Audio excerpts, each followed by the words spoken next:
Hey there, and welcome to a Fluent English conversation where I will speak in a very natural, unscripted, unprepared way so that you can improve your English by listening to real, natural conversation in a super relaxed way. And that's a really good way of getting used to how native speakers really speak in normal conversations. Also, I've prepared a transcript of this conversation, which you can download for free and you can use to make notes, to underline and highlight things, and to learn along with me while I'm speaking. If you check the description, there'll be a link and you can just download that yourself. The topic that I've chosen for today is my method or my approach or the way that I like to learn and I like to teach languages. So if you have seen my videos before, if you know me at all, you'll know that I love learning languages, and I also love talking about how to learn them, different techniques, different methods. And when I'm studying, I often will develop these different ideas and different methods, which I love sharing with my students. So I thought this would be a really interesting topic to talk about today. When we talk about language learning then and talking about learning English, often we need to kind of remind ourselves about the four main skills or the four main areas you have to develop to reach fluency. Talking about the definition of fluency will be something we talk about in a different video because that can get very complicated. But in this case, let's consider fluency as an advanced level. So the C1, C2 advanced levels, let's say. To do that, you need to improve your speaking and listening and your reading and writing. So there's two production skills, so speaking and writing, and then two input skills, reading and listening. And each of those has different challenges and different advantages. It really depends also on your personality. So personally, I find listening to be the most challenging when I'm learning any language. And especially for English, because of the way the language works, I really believe that listening is actually the most challenging part.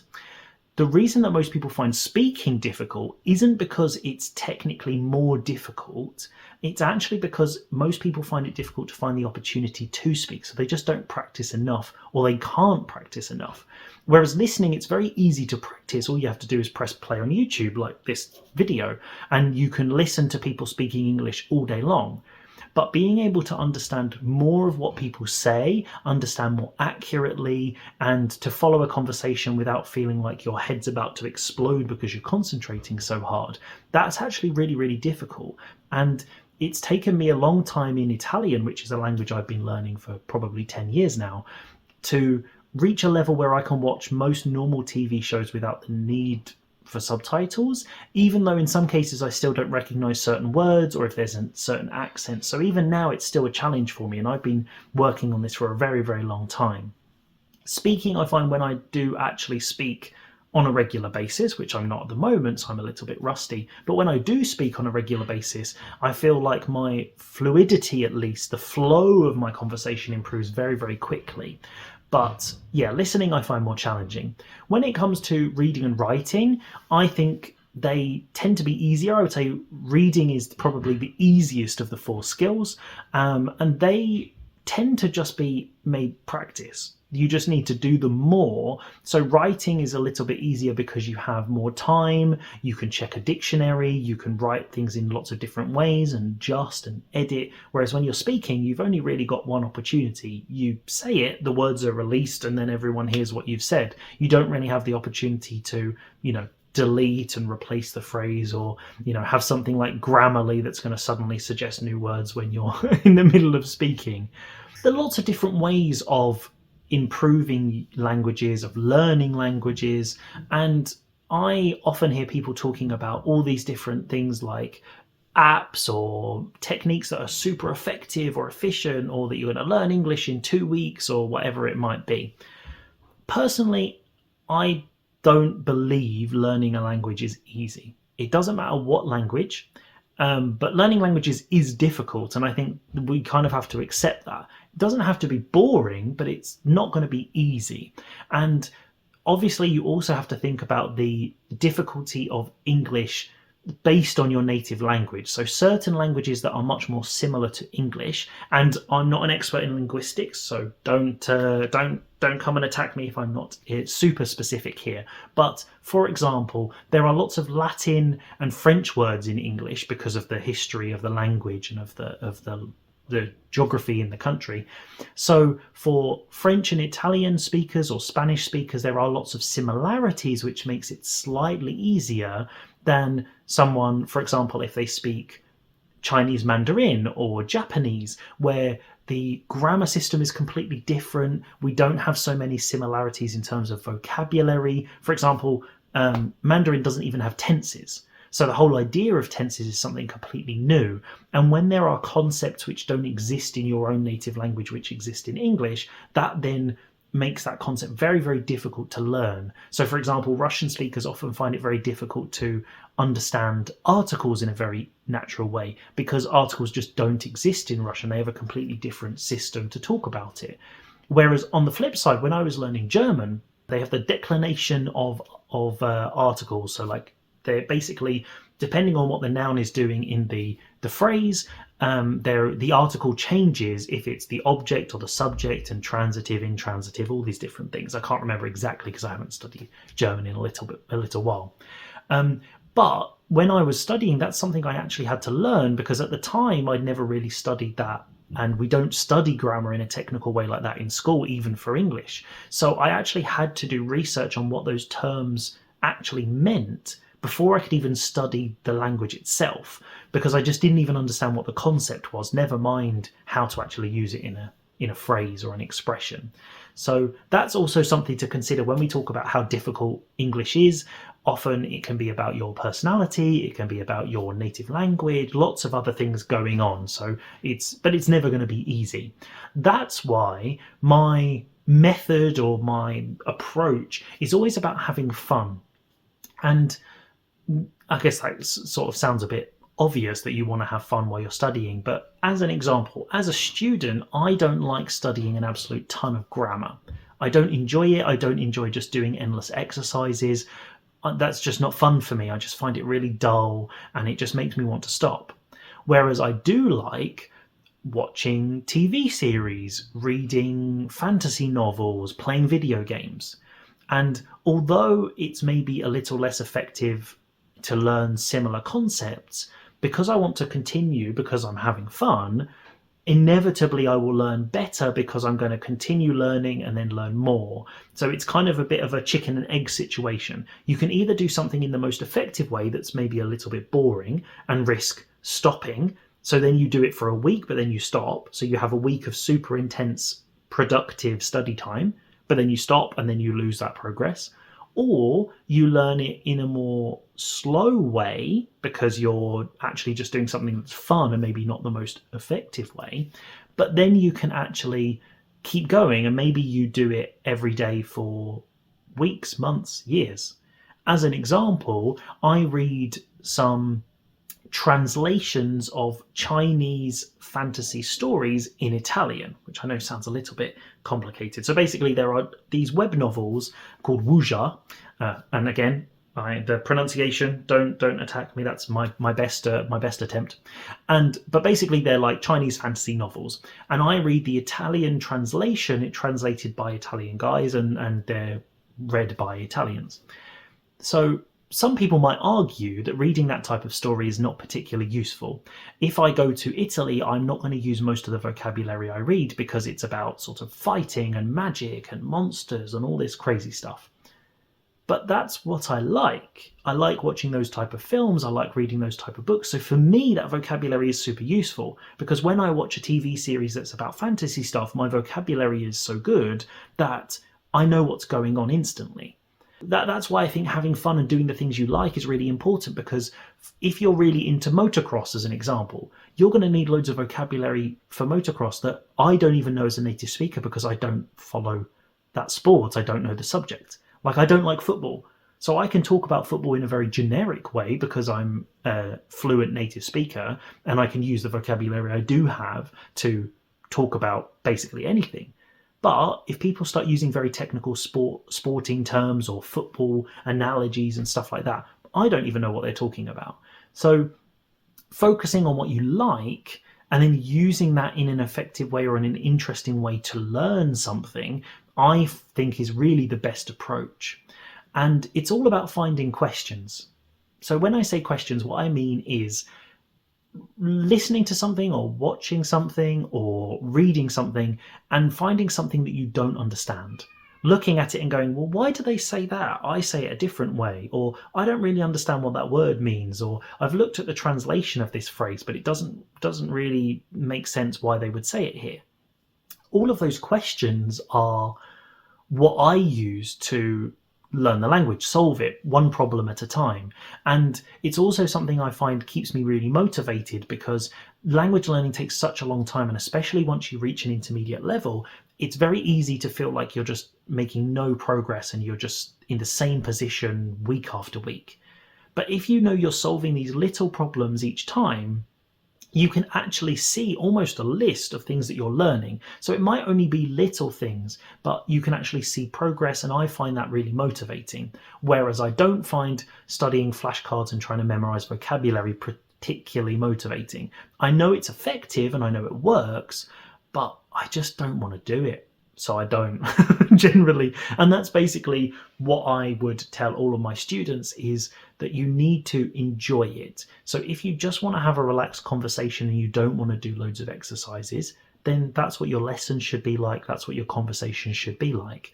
If you like watching TV series and making notes of vocabulary, then do that. The more that you study, the more you're exposed to the language, the more you will naturally learn just through exposure.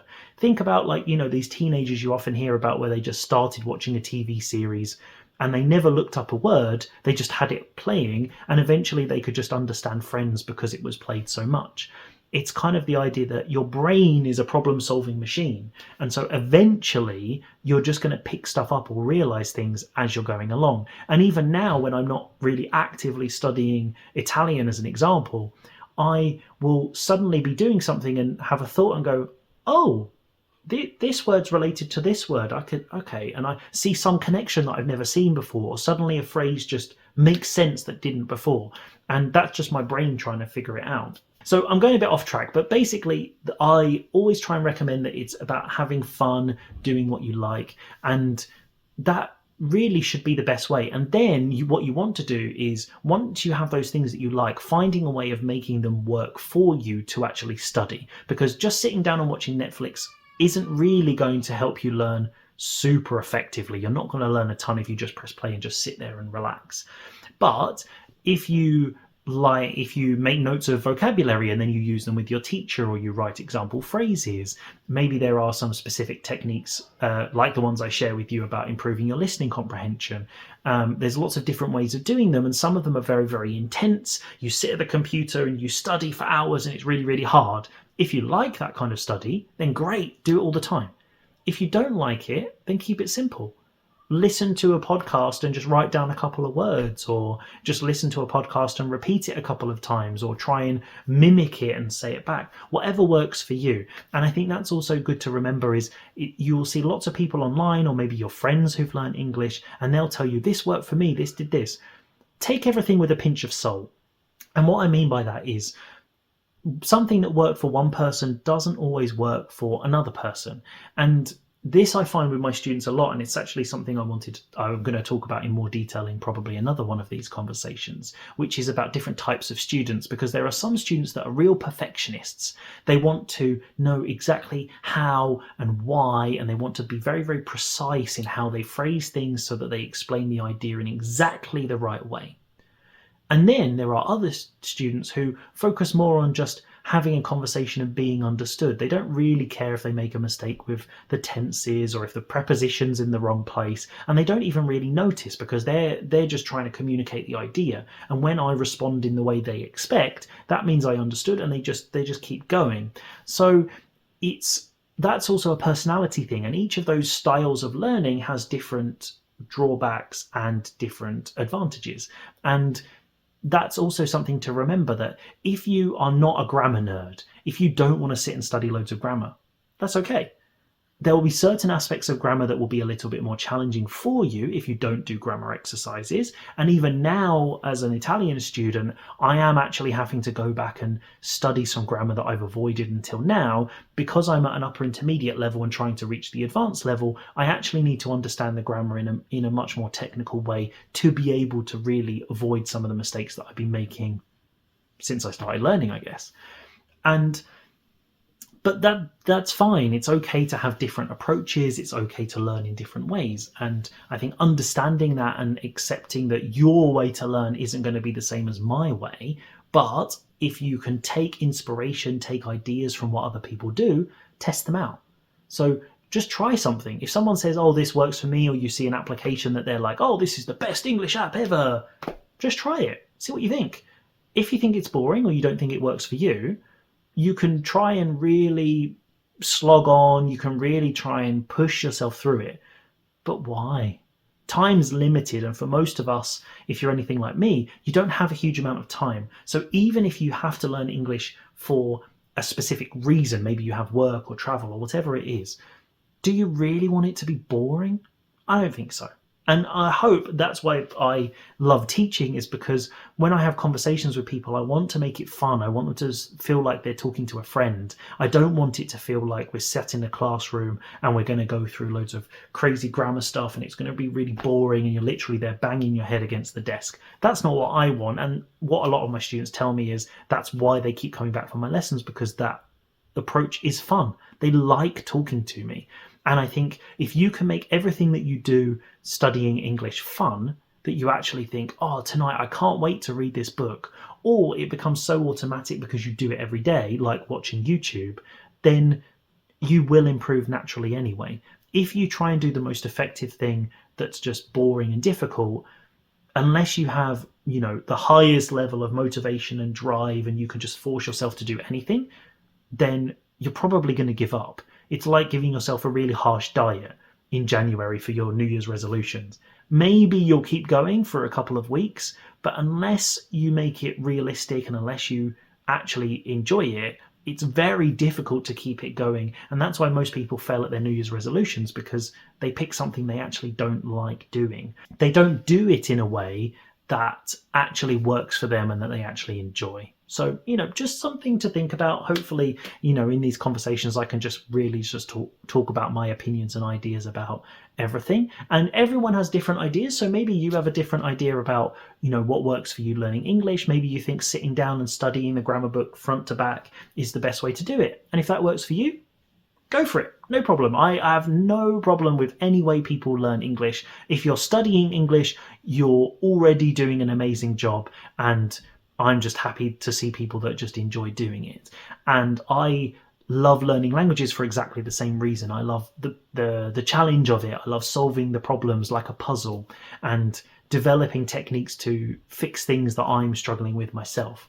So yeah, but in a nutshell, to, cut a long story short, although I have already told you the story, just have fun, relax, don't stress too much about it, and try to remember that every mistake you make, every situation you find yourself in which is a little bit difficult, is an opportunity to learn more.